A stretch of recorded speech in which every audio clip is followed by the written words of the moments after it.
The church was adorned with delicate white flowers and shimmering fairy lights, casting a warm glow that enveloped the guests like a tender embrace. The air was thick with the sweet scent of roses and lilies, mingling with the faint trace of incense lingering from the morning service. I found myself standing in the back, a few rows behind the family, feeling the soft fabric of my suit scratch against my skin. The gentle murmur of excited chatter buzzed around me, but my gaze was fixed on the front of the church. Ava, my cousin, glided down the aisle like a vision, her gown flowing behind her in a cascade of lace and silk. The sunlight streamed through the stained glass windows, illuminating her face as she approached the altar. I hadn't seen her in years, but in that moment I could see the joy radiating from her, a beacon of happiness.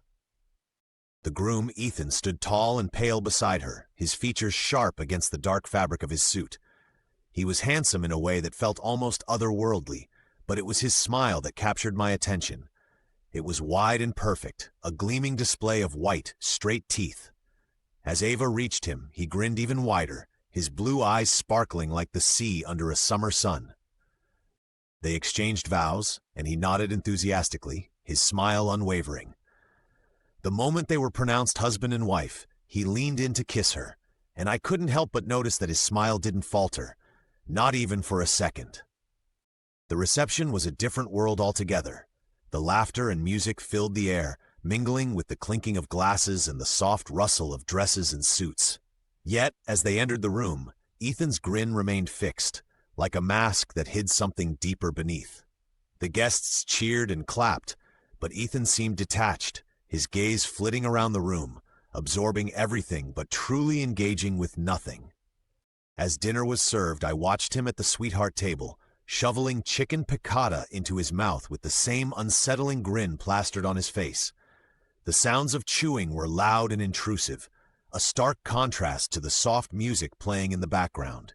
He chewed, grinned, chewed, his jaw moving rhythmically as if he were a marionette manipulated by unseen strings. I could feel my stomach churn at the sight. It was a grotesque spectacle, one that felt out of place amidst the joyful atmosphere.